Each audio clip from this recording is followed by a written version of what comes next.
परमेश्वर के धन्य नाम की महिमा हो।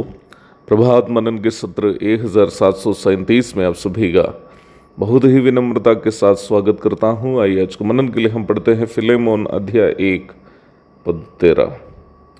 उसे मैं अपने ही पास रखना चाहता था कि वो तेरी ओर से इस कैद में जो सुसमाचार के कारण है मेरी सेवा करे। मैं आपको ये बता दिया था कि फिलेमोन को प्रेरित पौलुस के द्वारा भेजी गई इस पत्री में परमेश्वर के प्रेम का प्रायोगिक लागूकरण को एक चित्र के समान हमारे सामने प्रस्तुत किया गया है। कल के मनन में हम ये देखे थे कि पौलुस जो यहूदी फारिसियों के परिवार से ताल्लुक रखने वाला एक फारिसी था और रोमी नागरिक भी था और समाज में सम्माननीय व्यक्ति था, ओनेसिमुस को जो केवल एक गुलाम था, कैसे अपना दिल के टुकड़े के रूप में परिचय कराया है। ये वास्तव में वो परिवर्तन था जो परमेश्वर का प्रेम नफरत के आग में स्वयं जलने वाले शाऊल नामक एक युवक में किया था। काश वो परिवर्तन हमारे देश के उन युवकों में भी जो धर्म जाति आदि के नाम में नफरत की आग में जी रहे हैं होता, तो हमारा देश भी कितने और भी जीने में अच्छा एक देश बन जाता। प्रारंभ में पढ़ी गई पद में परमेश्वर के प्रेम का एक और कमाल को हम देख रहे हैं। पौलुस यहाँ परमेश्वर के प्रेम से प्रेरित सही मसीही मानसिकता को प्रस्तुत कर रहा है। पौलुस के संग जेल में रहते समय ओनेसिमुस का उद्धार हुआ था। पौलुस चाहने पर ओनेसिमुस को अपनी सेवा के लिए अपने संग रख सकता था। यदि पौलुस ऐसे करता, फिलेमोन उनको मना भी नहीं कर पाता, क्योंकि फिलेमोन भी पौलुस की आत्मिक संतान थी।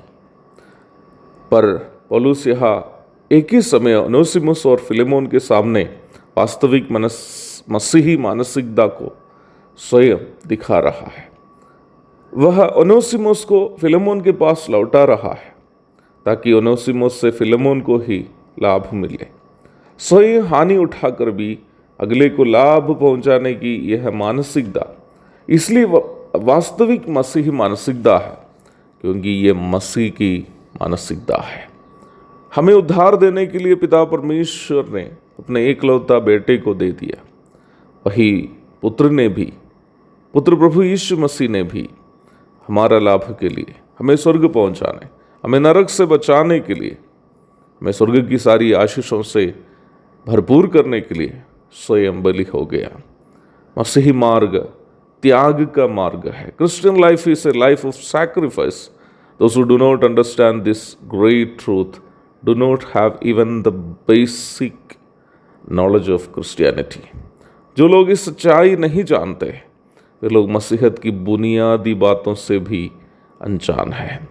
दुनिया में हर कोई एक दूसरे को अपना लाभ के लिए जब उपयोग करता है, तो जो वास्तव में मसीही मानसिकता का है वह स्वयं दूसरों के लिए उपयोग हो जाता है या होना चाहिए। मसीही जीवन एक मोमबत्ती के समान है जो स्वयं जलकर खत्म हो जाते वक्त भी दूसरों को रोशनी पहुंचाते रहता है। हम अक्सर गाते हैं ना, एक बत्ती समान जलता रहूंगा, तेरी महिमा मेरी कामना। एक बत्ती समान जलता रहूंगा, तेरी महिमा मेरी कामना। परमेश्वर की महिमा कब हमारे जीवन के द्वारा होगी? जब हम स्वयं नष्ट होकर भी दूसरों के लिए जीवन बिताते हैं, या दूसरों के लाभ के लिए जब हम स्वयं हानि उठाते हैं। केवल अपना लाभ के लिए जीने वाले और दूसरों से केवल लाभ उठाने की मानसिकता से जीने वाले आदि मसीही मानसिकता के नहीं है।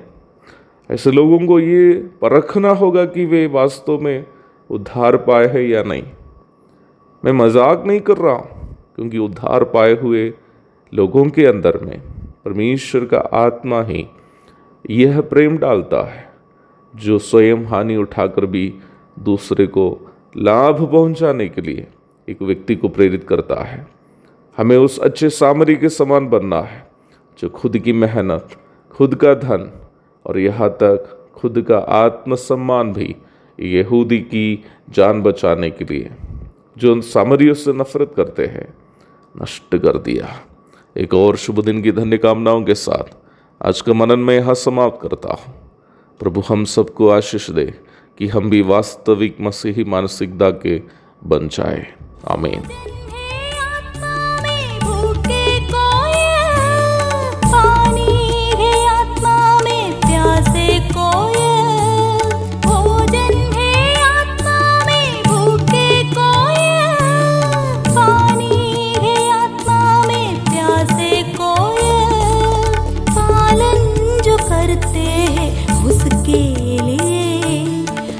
आशीष पाने का साधन है यह, पालन जो करते हैं उसके लिए आशीष पाने का साधन है यह। ये है वचन, प्यारा वचन, यीशु मसीह का प्यारा वचन।